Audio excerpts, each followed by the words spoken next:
والصلاة والسلام على أشرف الأنبياء والمرسلين وعلى آله وصحبه أجمعين. سبحانك لا علم لنا إلا ما علمتنا إنك أنت العليم الحكيم. لا حول ولا قوة إلا بالله العلي العظيم. رب اشرح لي صدري ويسر لي أمري واحلل عقدة من لساني يفقهوا قولي. اللهم افتح علينا بفتوح العارفين بك. اللهم اجعلنا من الذين يستمعون القول فيتبعون أحسنه. اللهم علمنا مما جهلنا وانفعنا بما علمتنا وزدنا علما نافعا يا رب العالمين. قال الشيخ مصنف رحمه الله تعالى ونفعنا به وبعلومه في الدارين آمين. Kita di muka surat 47. Kata Musannif rahimahullah taala wa yajibu lahum alaihimus salatu wassalamu tablighuhum lil khalqi ma amarahumullahu taala bitablighihi wa yastahilu alaihim didduhu wa huwa kitmanuhum syai'an min dhalika wad dalilu ala dhalika. Hadirin sekalian, pertama sekali marilah kita rasakan syukur terima kasih kepada Allah Taala. Syukur terima kasih kita pertama sekali dia nikmat hidup masih diberi, yang kita diajar supaya mensyukuri nikmat hidup ni dengan membaca doa alhamdulillahillazi ahyana ba'dama amatana wa ilaihin nusyur setiap kali kita bangun pada tidur. Syukur juga Islam yang Allah Taala beri pada kita. Bahkan kita rasa besar sangat nikmat Allah Taala beri kita Islam dengan dijadikan kita pula boleh ke masjid, ke surau, boleh ke majlis ilmu, boleh belajar pula ajaran-ajaran Nabi yang dibawa oleh Nabi kita Muhammad sallallahu alaihi wasallam. Dijadikan kita pula boleh membenarkan dan mengiyakan semua yang dibawanya. Dijadikan kita pula hati kita begitu lembut dan mudah untuk mengikut segala perintahnya, meninggalkan larangannya. Dijadikan kita pula kesihatan, diberikan pula kita kesihatan, lapang masa, diberi pula keupayaan, kekuatan untuk boleh hadir ke masjid surau dan dapat hadir untuk solat maghrib berjemaah di surau ini. Dan insya-Allah kita manfaatkan pertemuan malam ni meneruskan bacaan kitab daripada kitab Sunnah Media insya-Allah. Kata Musannif rahimahullah taala wa yajibu lahum alaihimus salatu wassalamu tablighuhum lil khalqi. Ada sekalian apa yang kita nak sambung ni kalau ikut masih dalam bab Rasul dan masih menceritakan sifat asas yang mesti diiktikad kepada nabi-nabi dan rasul. Jadi yang kita dah belajar yang terdekat adalah terakhir tentang fatanah, wajibnya i'tiqad mesti Nabi Rasul cerdik, dan cerdiknya mereka ni adalah sangat peka, sensitif dengan apa-apa kata-kata daripada orang kafir yang kalau mereka ada ayat-ayat yang menafi dan mengingkar perkara-perkara yang dibawa datang oleh Nabi SAW, secara sedarnya Nabi Rasul mesti boleh menjawab, boleh memberikan jawapan dan jawapan sangat memuaskan hati yang tidak akan ada apa-apa keupayaan pada orang kafir untuk menolak, menyangkal hujah-hujah mereka. Wajib kita i'tiqad kecerdikan yang sebegitu dan keupayaan berhujah dan berdebat dengan orang yang tidak mahu menerima ajaran-ajaran yang dibawa oleh Nabi Rasul ni. Nabi Rasul mesti mempunyai kecerdikan demikian. Baik, yang kita nak sambung ni kata dia wajibu lahum, wajib bagi mereka itu Rasul alaihimus salatu wassalam, mudah-mudahan atas mereka itu selawat dan salam. Wajib apa? Tablighuhum, wajib menyampai mereka itu Nabi Rasul lil khalqi, bagi makhluk. Baik, apa yang mereka kena sampaikan? Sampaikan ma amarahumullahu taala bitablighi, apa yang menyuruh akan mereka itu oleh Allah Ta'ala bitablighihi, dengan menyampaikannya. Jadi wajib kita i'tiqad bahawasanya Nabi Rasul ni apa Allah Ta'ala perintahkan untuk mereka sampaikan pada umat, pastinya mereka adalah orang yang amanah. Macam mana telah kita bicara lepas, mereka adalah orang yang memang akan menyampaikan apa saja yang diperintahkan, tidak ada apa yang disembunyi. Baik, wa yastahilu, baik, bila mereka menyampai apa yang mereka diperintahkan untuk menyampaikannya, tentulah yastahilu alaihim, mustahil atas mereka itu Rasul didduhu, lawannya, lawan tabligh. Wa huwa, lawan tabligh ini adalah kitmanuhum syai'an min zalika, adalah menyembunyinya mereka itu Rasul Nabi sesuatu min zalika, daripada demikian itu, zalik tu ialah ma amarahumullahu ta'ala bitablighihi, apa yang Allah Ta'ala perintahkan untuk menyampaikannya. Okay. Masa maklumat tu jelas, mudah je pun maklumat tu. Jadi memang kita wajib i'tiqad Nabi Rasul mesti menyampaikan. Tidak akan ada pada mereka apa-apa maklumat, pernyataan daripada Allah Ta'ala yang mereka sembunyikan, sedangkan perkara tu Allah Subhanahu Wa Ta'ala perintahkan untuk mereka menyampaikannya. Jadi di atas fakta itu, ambil pahaman macam ni sikit. Kalau ada wahyu yang mereka terima, ya Allah Ta'ala tak benarkan mereka menyampaikan perkara itu kepada umat, bila Allah Ta'ala tak benarkan, mereka tak sampai lah. Mesti menyentuhnya lah. Jadi yang kita wajib i'tiqad ni ialah apa yang Allah Ta'ala perintahkan, memang mereka sampaikan lah. Baik. Jadi di atas dasar itu, maka kita wajib i'tiqad apa yang sepatutnya Nabi Rasul sampai. Tidak akan ada apa-apa maklumat yang disembunyi. Tidak akan ada. Sikit lagi persoalan tu, ada ke yang perkara maklumat yang Nabi Rasul dapat yang Allah Ta'ala tak perintahkan mereka untuk menyampaikannya? Kalau jawapan mudah, jawab ya, ada. Cuma apa dia tu? Jawab mudah juga, kata gini, dah Rasulullah tak sampaikan kat kita, mana kita tahu? Jawab mudah juga lah tu kan. Tapi semestinya ada lah, pasal prinsip akidahnya kita wajib i'tiqad apa yang Allah Ta'ala perintahkan suruh sampai, mesti mereka sampaikan.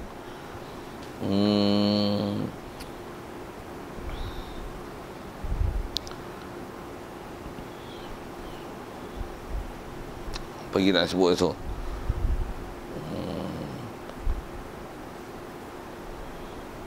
Jadi kalau ada orang dakwa bahawasanya Nabi Rasul ni menyembunyi apa yang Allah Ta'ala perintah, tak betul ya.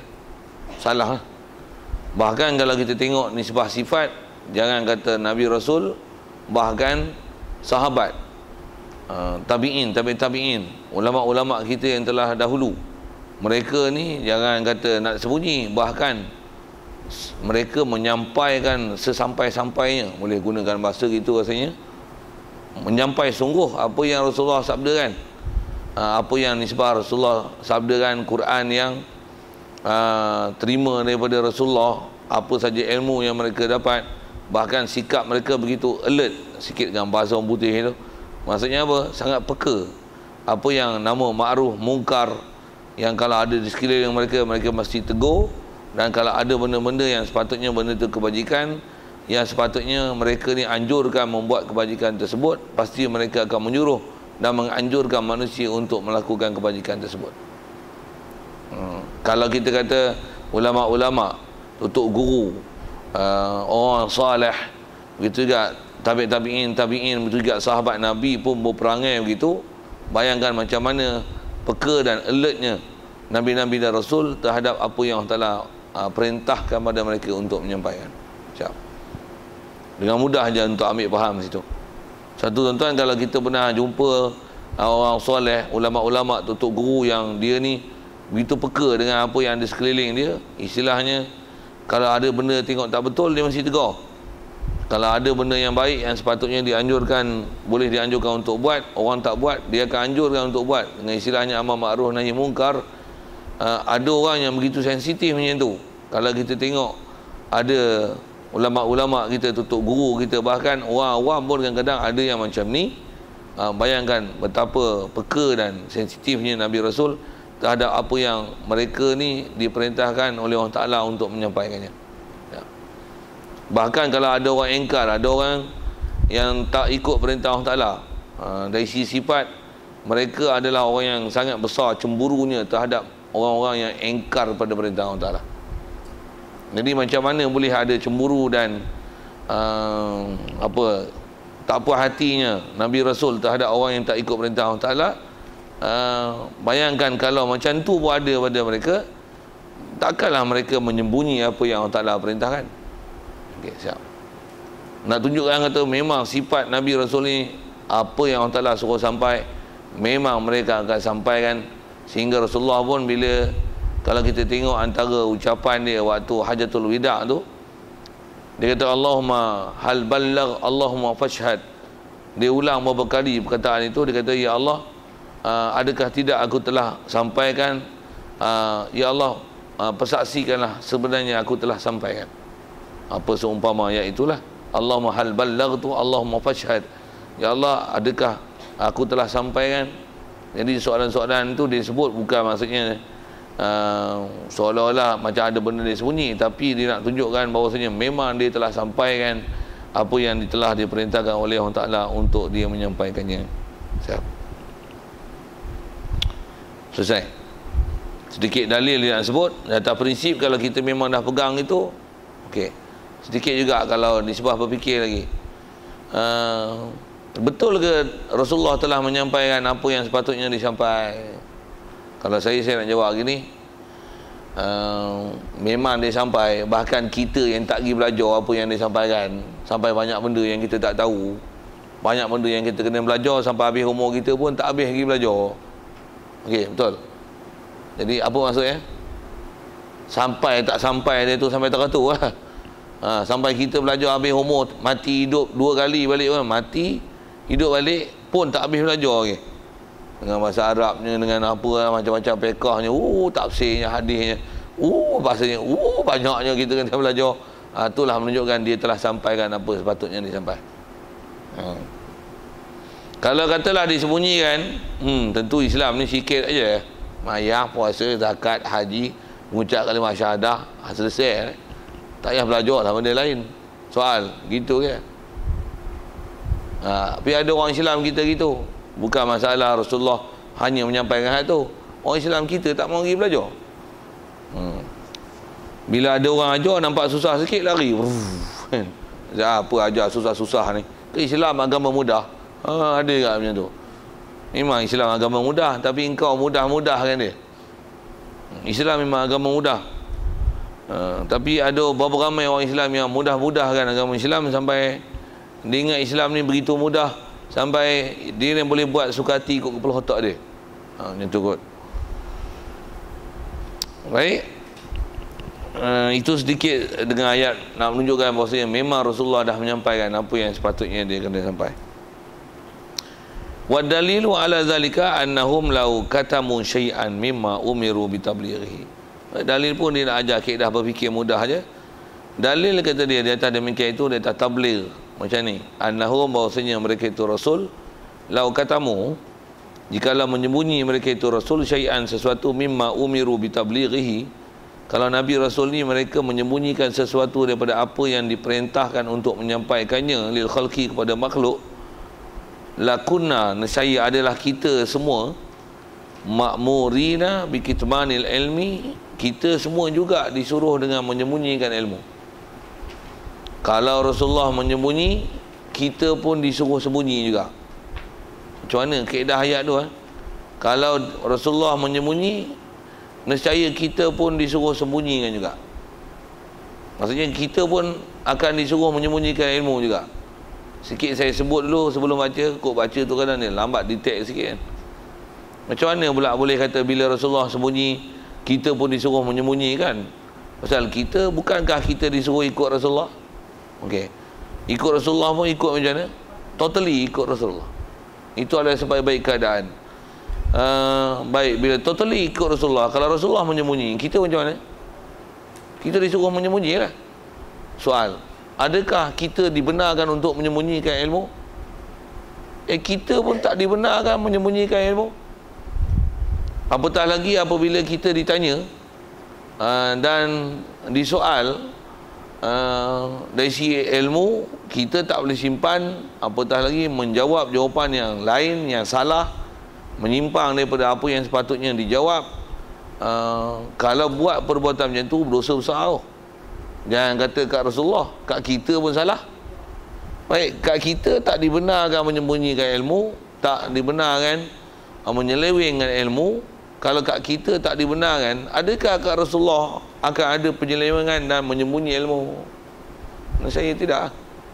Pasal kita disuruh ikut Rasulullah dan kita tak dibenarkan menyembunyikan ilmu dan menyelewengkan ilmu. bila Rasulullah menyembunyikan ilmu, berarti kita disuruh selewengkan ilmu. Jadi dua fakta yang bercanggah di situ. Istilahnya ada kontradiksi antara menyembunyikan ilmu dengan menyampaikan ilmu kan. Jadi kalau dengan menyembunyikan ilmu dengan mengikut Rasulullah, kalau Rasulullah menyembunyikan ilmu, kita disuruh menyembunyikan ilmu, sedangkan kita tak dibenarkan menyembunyikan ilmu. Dalam masa yang sama kita disuruh ikut Rasulullah. Mana mungkin kita disuruh ikut Rasulullah sedangkan Rasulullah menyembunyikan ilmu, sedangkan kita dilarang menyembunyikan ilmu. Semestinya dengan kita dilarang menyembunyikan ilmu, dalam masa yang sama kita disuruh ikut Rasulullah, mesti Rasulullah tidak menyembunyikan ilmu. Ini kaedah kelahi dan berhujah macam peguam cakap macam ni. Memang ayat-ayat macam ni tuan-tuan ialah ayat mantiki, ayat kaedah berhujah dalam mahkamah. So, kalau kita belajar kaedah-kaedah pendalilan dengan kaedah ulama yang disebut dalam kitab tauhid, kalau tuan-tuan perhati ayat-ayat dia, tambah pula tuan-tuan pula memang ambil dalam urusan guaman, tuan-tuan akan lihat ayat-ayat fakta dia tu, ayat-ayat berguam. Maksudnya ayat bagaimana kaedah nak bercakap supaya jadi fakta tu betul. Sekali lagi saya sebut, kita disuruh ikut Rasulullah, kita tak dibenarkan menyembunyikan ilmu. Dalam masa yang sama kita disuruh ikut Rasulullah, ikut totally. Jadi kalau ada benda-benda yang ikut Rasulullah totally, andai kata kat Rasulullah ada menyembunyikan ilmu, maksudnya kita pun disuruh menyembunyikan ilmu lah juga. Sedangkan kita tak dibenarkan menyembunyikan ilmu, sedangkan dua fakta yang bertentangan tu. Jadi bila kita tak dibenarkan menyembunyikan ilmu, kita pun tak dibenarkan menyembunyikan ilmu. Dalam masa yang sama kita disuruh ikut Rasulullah, ikut seikut-ikutnya, totally ikut dia. Jadi mestilah kat Rasulullah yang disuruh kita ikut ni ialah person yang tak menyembunyikan ilmu. Mestinya, surely macam tu. Begitu juga masalah hujah, cara berhujah tentang masalah amanah kan. Bila Rasulullah kita tak amanah pun salah. Bahkan kita disuruh ikut Rasulullah. Bila suruh ikut Rasulullah, bila dia tak amanah, berarti kita pun disuruh tak amanah juga. Adakah kita tak disuruh amanah? Jangan buat kerja itu. Bila kita tak pernah disuruh untuk tak amanah, sedang masa yang sama disuruh ikut Rasulullah, bila ikut Rasulullah sedangkan kita tak dibenarkan khianat, tentulah Rasulullah bukan pengkhianat. Itu hujah yang tu hujah mantiki. Hujah mantiki. Macam mana kita belajar bab-bab ketuhanan lepas sikit dengan saya nak sebut kaedah berhujah.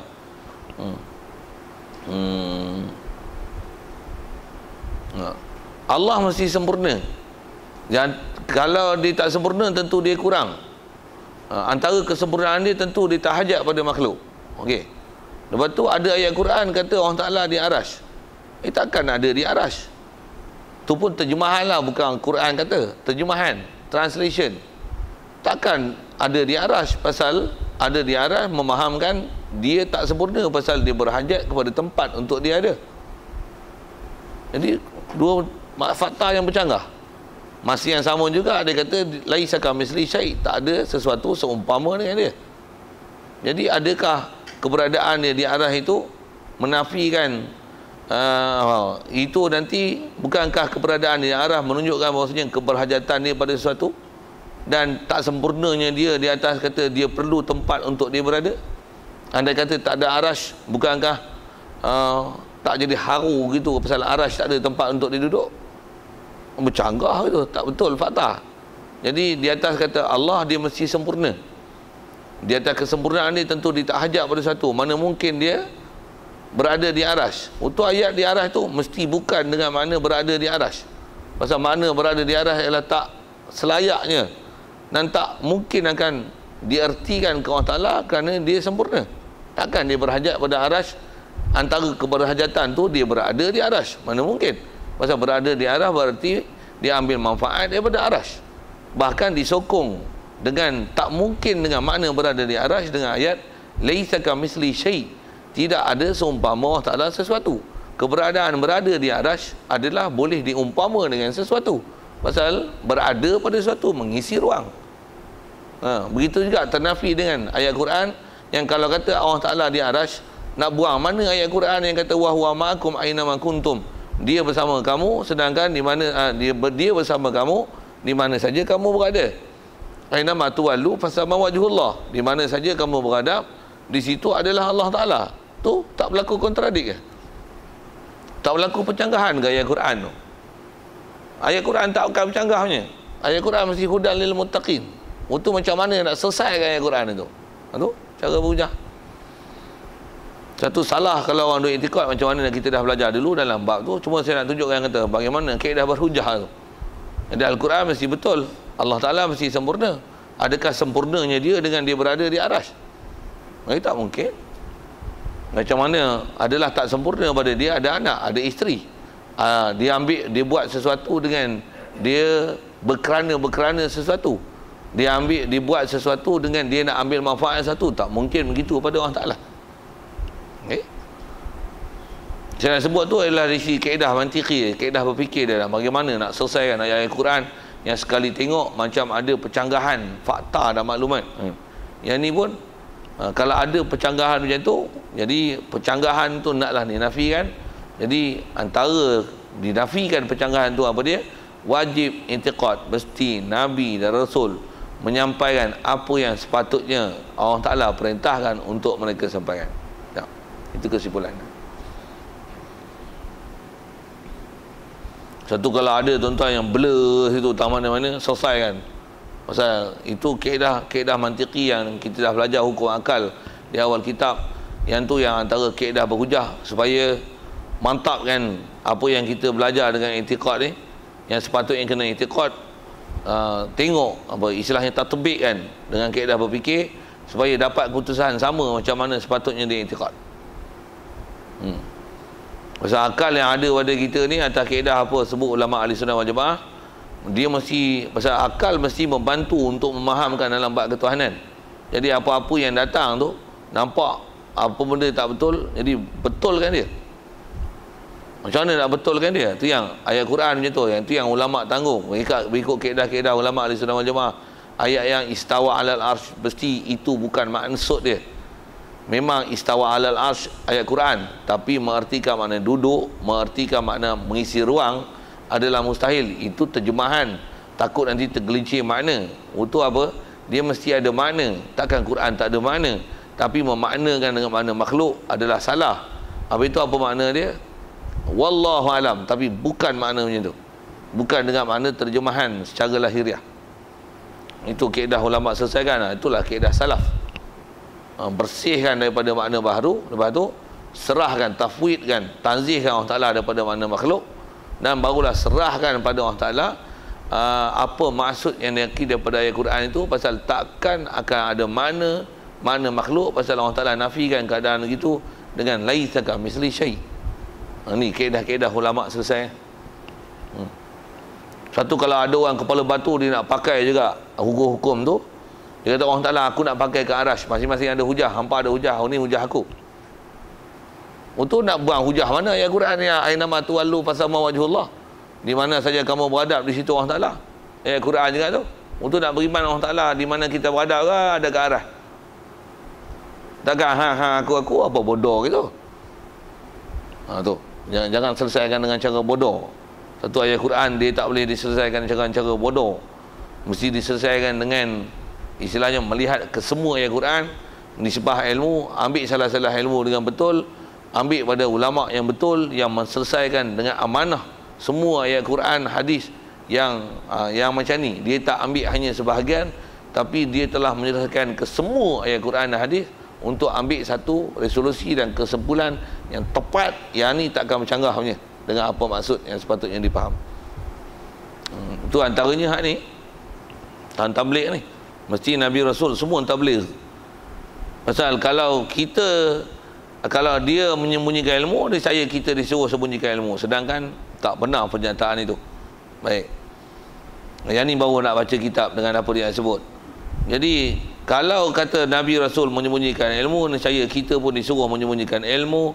Li'anna Allah Ta'ala, kerana bahawasanya Allah Ta'ala amarana bil iktida'i bihim, Allah Ta'ala suruh kita dengan mencontohi bihim, mereka itu Rasul. Allah Ta'ala suruh kita ikut Rasul, contohi Rasul. Wa kaununa ma'murina bi kitmanil ilmi batilun, dan padahalnya keadaan kita semua ni ma'murina disuruh dengan menyembunyikan ilmu, batil adalah palsu. kita disuruh sembunyi ilmu, palsu pernyataan ni, tak betul. Jadi kalau gitu fakitmanuhum syai'an mimma umiru bitablighihi lil khalqi yakunu batilan. Jadi adalah menyembunyi Nabi Rasul itu sesuatu daripada apa yang diperintahkan mereka itu Nabi Rasul, bitablighihi dengan menyampaikan dia sampai lil khalqi kepada makhluk, yakunu adalah menyembunyi sesuatu itu batilan, adalah batil, palsu, tak betul. Nampak tak? Hujah ni yang dipanggil, kalau kita dalam istilah kitab dipanggil hujah mantiqi. Hujah menggunakan kaedah penakkulan akal, bercakap dengan menggunakan kaedah penakkulan mantik.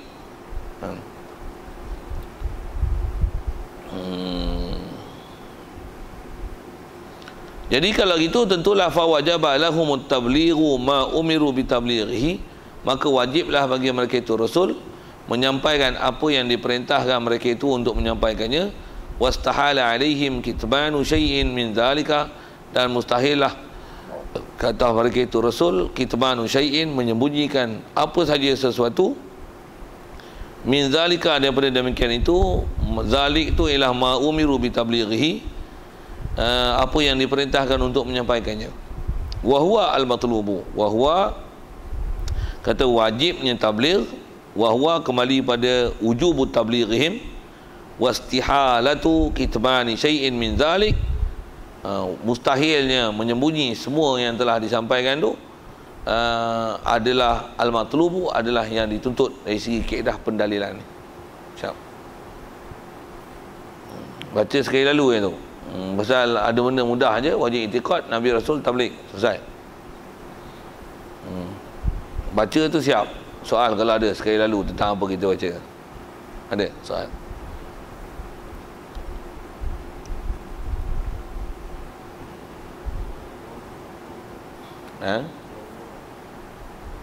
Wahwa, huwa tu adalah ambil faham daripada wajaba lahum tablighu, wa huwa wujubu tablighihim ma umiru bi tablighihi wastihalatu kitmani syai'in min zalik. Kembali tu wa huwa, wajibnya tabligh dan mustahilnya menyembunyi, al-matlubu, itulah yang dituntut. Baca kitab Arab dia kena style macam tu kan. Tuan-tuan tak faham kalau dengarlah saya olah tu macam mana. Nak kata ilmu baca kitab Arab ni lama, tuan kena mengaji kan. Banyak masa. Mengaji bahasa Melayu pun kadang-kadang tak pandai-pandai.